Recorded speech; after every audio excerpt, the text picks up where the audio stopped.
तो देखो हमने कल तुम्हें भारत में इंडिया मैप कराया, ठीक है, इंडिया का मैप। तो क्या है, 28 राज्य हैं और 8 केंद्र शासित प्रदेश। ये हमें पता होना चाहिए, ठीक है। तो आपसे ये पूछा जाएगा तो बताइए भारत में कितने राज्य और कितने केंद्र शासित प्रदेश हैं। तो आप बताओगे 28 राज्य और 8 केंद्र शासित प्रदेश हैं। ये हमने पहले ही तुम्हें लोकेशन बता चुके हैं। यहाँ पे ये राज्य है, इसकी राजधानी ये है, ठीक है। केंद्र शासित प्रदेश कौन कौन से हैं, उनकी राजधानी क्या है, पहले ही चैप्टर में बता चुके हैं, ठीक है। अब यहाँ पे आप देखेंगे भारत का अक्षांशीय विस्तार कितना है, देशांतरित विस्तार कितना है, ठीक है।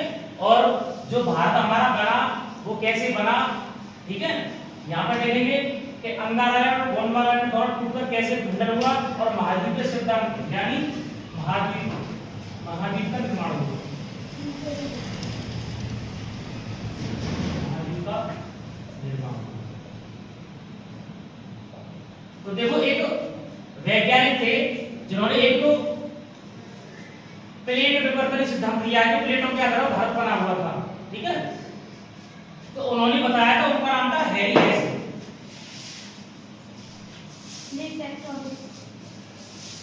हैरी हेस सिद्धांत।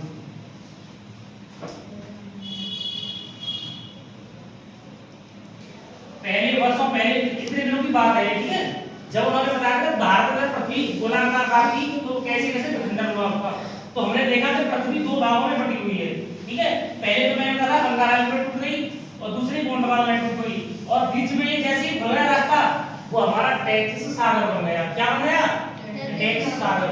तो तुम्हें पता होगा कि जैसे ही ये खुला रास्ता तो हमने ऊपर देखा कि यहाँ पे तो 4 महाद्वीप बने, ठीक है, और नीचे 3 महाद्वीप बने। अब टोटल तुम्हें पूछा जाएगा टोटल महाद्वीप कितने हैं, तो तुम बताओगे 7, ठीक है। अब कौन कौन से बने तो देखेंगे। पहले ऊपर तो उत्तरी अमेरिका बना, उसके बाद यूरोप, यूरोप के बाद एशिया, एशिया के बाद ऑस्ट्रेलिया, ठीक है। अब जैसे ही नीचे आए तो बताओगे कि दक्षिणी अमेरिका बना, उसके बाद अफ्रीका बना, उसके बाद अंटार्कटिका बना। ये ऐसे करके हमारे 7 महाद्वीप यहां से निकल के आए, ठीक है। अब आपसे ये पूछा जाएगा तो बताइए भारत की स्थिति कौन से लैंड से है, तो तुम बताओ गोंडवाना लैंड से। जैसे अफ्रीका से देखो ऐसे प्रायद्वीप भारत है ऐसे। तो ये पूछा जाता है बताइए कि भारत जो निकला था वो किस महाद्वीप से निकला था, आप बता दो अफ्रीका से। कहां से, अफ्रीका से। तो देखो पहले भारत की स्थिति ये थी, ये क्या है, इसे बोलते हैं प्रायद्वीपीय भारत। प्रायद्वीपीय भारत का निर्माण कैसे हुआ ये पहले बता चुके हैं और कौन कौन से राज्य हैं और कितने राज्य प्रायद्वीपीय भारत में आते हैं। तो तुम बता दो प्रायद्वीपीय भारत में 9 राज्य आते हैं, वो तो पहले बता चुका हूं तुम्हें।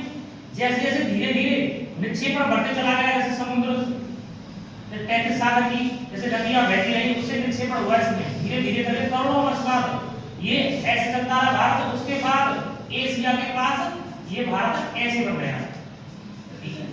तो निर्माण फिलहाल भारत की स्थिति कहां है, एशिया में।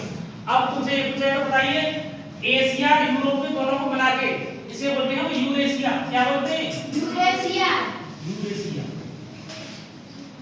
यूरेशिया, ठीक है। आगे देखें जैसे ही टेक्सास सागर खुला तो यहाँ पे अलग अलग तुम्हारे कॉन्टिनेंट बन गए।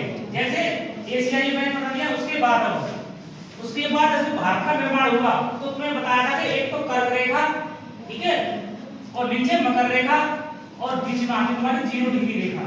इसे या तो तुम्हारे प्रश्न में ये पूछना कि 0 डिग्री रेखा कौन सी होती है, या भूमध्य रेखा बोलते हैं इसे, और एक को बोलते हैं विषुवत रेखाएं, ठीक है। ध्यान रखना है तीनों का नाम क्या है, एक ही बात है।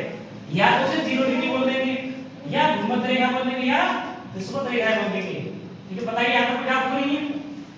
आगे देखेंगे। अब मैंने बताया था कि भारत की जब कर्क रेखा में राज्यों को कितने राज्यों को निकलती है, ठीक है।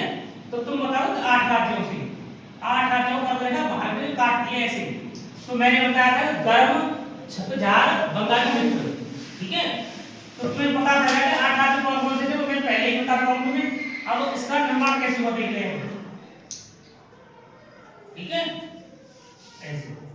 अब देखो यहाँ पे देखो पृथ्वी जब हमारी जब ऐसे घूमती है तो तुम बताओगे कि पृथ्वी पश्चिम से पूर्व की तरफ घूमती है ऐसे 360 डिग्री पे। कितनी पे, 360। यहाँ पे होता है तुम्हारा नॉर्थ पोल, ठीक है, और यहाँ पे साउथ पोल, ठीक है। तो ऐसे घूमते पृथ्वी की सतह पर। तो हम बताएंगे अब भारत का अक्षांशीय विस्तार कितना है और देशांतरीय विस्तार कितना है। ठीक है, चलो। और उसके बाद में मैं क्वेश्चन पुट अप कराऊंगा यहाँ से, कौन कौन से क्वेश्चन कैसे कैसे बनते हैं और आप इनको तुरंत कर लेगा जो मैं बताया है। ठीक है, मैं जैसे पहला कुछ प्रश्न नहीं पूछूं तुमसे, तो बताइए भारत में कर्क रेखा कितने राज्यों को काटती है? 8 राज्यों को काटती है। कौन कौन से काटती है? या ऐसे ही प्रश्न पूछा जा सकता है कि कर्क रेखा इनमें से किस राज्य से होकर नहीं गुजरती है? समझ रहे हो भाई? तो आप बताओगे कि यहाँ पे A option, B option, C option, D option. मैंने कहा गुजरात, उसके बाद मैंने कहा राजस्थान, ठीक है, उसके बाद मैंने कहा आंध्र प्रदेश, ठीक है, उसके बाद मैंने कहा झारखंड। ये ऐसे आ जाएंगे, ठीक है। तो तुम्हें पता पड़ जाएगा, देखते ही तुम्हें टिक कर दिया कि आंध्र प्रदेश नहीं काटती है। ठीक है, ये प्रश्न बार बार पूछने आएंगे तुमसे। ठीक है, आगे चलेंगे अब ये देखेंगे हमारा अक्षांशीय विस्तार और देशांतरीय विस्तार कितना कितना है। तो देखो यहाँ पे मैंने बताया कि मैंने ऐसे भारत का नंबर ऐसे हुआ था, तो मैंने तो 0 डिग्री से ऊपर चले जाएंगे ऐसे। तो देखिए मैंने तुम्हें पहले ही डायरेक्शन बता देता हूँ, ये तो ईस्ट होता है, ये वेस्ट होता है, ये नॉर्थ होता है और ये साउथ होता है। तो नॉर्थ की तरफ ऐसे चल रहे हैं हम। तो जैसे ही भारत टच करेगा ऐसे रेखा से, कौन सी रेखा से? अक्षांशीय रेखा से, लेटी हुई रेखाओं से। ठीक है, ऐसे देखो, ऐसे ये है, ठीक है, देखो लेटी रेखा है यहां से, ठीक है, ऐसे नंबर ऐसे। तो जैसे टच करेगा हमारा भारत, तो तुम बताओगे 8.4 डिग्री पर टच करेगा। तो कहां की तरफ जा रहे हैं? किधर जा रहे हैं? हम जा रहे हैं उत्तर की तरफ। किधर जा रहे हैं? उत्तर की तरफ। तो तुम बताओगे कि अक्षांशीय विस्तार, अक्षांशीय विस्तार भारत का कितना है? ठीक है, तो तुम बताओगे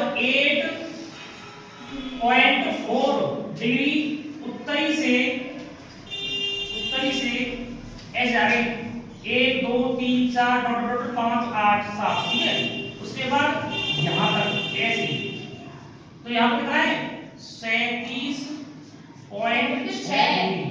तो तुम बताओगे 8.4 उत्तरी से 37.6 डिग्री उत्तरी तक। कहां तक? उत्तरी तक ऐसे। तो मैंने कहा था 8.4 ऐसे 1 2 3 4 ऐसे चलेंगे ऊपर तक। अब कहां जा रहे हैं? उत्तर की तरफ जा रहे हैं। समझ रहे हो? नहीं समझ रहे हो? उत्तर की तरफ जा रहे हैं, ऊपर की तरफ। तो हमने देखा कि 8.4 डिग्री उत्तरी से 37.6 उत्तरी तक क्या है? ये देशांतरीय विस्तार। बताओ किसके समझ में नहीं आया? अक्षांशीय विस्तार होगी। ठीक है, क्या है? अक्षांशीय विस्तार। ठीक है, अब उसके बाद हमने देखा कि ऐसे और ऐसे। तो देखो यहां से यहां पर आ रहे हैं ऐसे। तो ये क्या है? देशांतरीय रेखा है, देशांतरीय रेखा। देखो हम जब टाइम जोन पढ़ाएंगे तुम्हें कब कब किस देश में कितना कितना टाइम होता है, ठीक है, वो जब कराएंगे तो देखो यहाँ पे लंदन का ग्रीनविच किसका है? लंदन का ग्रीनविच मिड टाइम, यहाँ से टाइम शुरू होता है हमारा ऐसे। तो ऐसे, ठीक है। तो भारत में बताया था भारत की स्थिति यहाँ है, ठीक है, ऐसे भारत की स्थिति। तो जैसे ये देशांतर रेखा ऐसे टच करेगी ऐसे, ठीक है, ऐसे टच करेगी ऐसे, तो तुम्हें अच्छी तरह से पता पड़ जाएगा यहाँ टच करेगी। ठीक है, कहां से चले थे हम? देख लो यहाँ ड्रॉ कर लें। लंदन के ग्रीनविच से इधर जा रहे हैं, किधर जा रहे हैं? पूरब की तरफ जा रहे हैं। किधर जा रहे हैं? पूरब की तरफ। जैसे कोई आदमी यहाँ पे खड़ा है लंदन के ग्रीनविच पे, उसे टाइम मैनेजमेंट करना है, अपना टाइम निकालना है, तो ऐसे चला पूरब की तरफ ऐसे ऐसे आया। तो भाई 0 डिग्री से चल रहा है यहाँ से 1 2 3 4 ऐसे। तो ऐसे जब आया तो जैसे ही भारत का नक्शा तुम्हारा ये बनाए भारत की स्थिति है ऐसी टच हुई तो उसको पता पड़ा कि कहां टच हुई? 68.7 डिग्री से ऐसे चले। किधर जा रहे हैं? पूरब की तरफ, तो 68.7 डिग्री पूरब से, कहां से समझ रहे हो, पूरब की कैसे चल रहे, पूरब की तरफ, पूरब से 97.25 डिग्री पूर्वी तक, कहां तक, पूर्वी तक। तो देखो अब देशांतरी विस्तार, देशांतर विस्तार बनाएंगे भारत का, तो तुम बताओगे 68.7 डिग्री से पूर्वी से 97.25 डिग्री पूर्वी तक। ये प्रश्न छोटे छोटे हैं, मिस्टेक बहुत होती है इनमें, अच्छे से करेंगे, ठीक है। एक तो अक्षांशीय विस्तार पढ़ा हमने, फिर उसके बाद देशांतरीय विस्तार पढ़ा, ठीक है। तो इनमें मिस्टेक नहीं करनी है, देखना कि ये पूछ क्या रहा है, इसमें पूछा अक्षांशीय विस्तार पूछा है, देशांतरीय विस्तार पूछा है।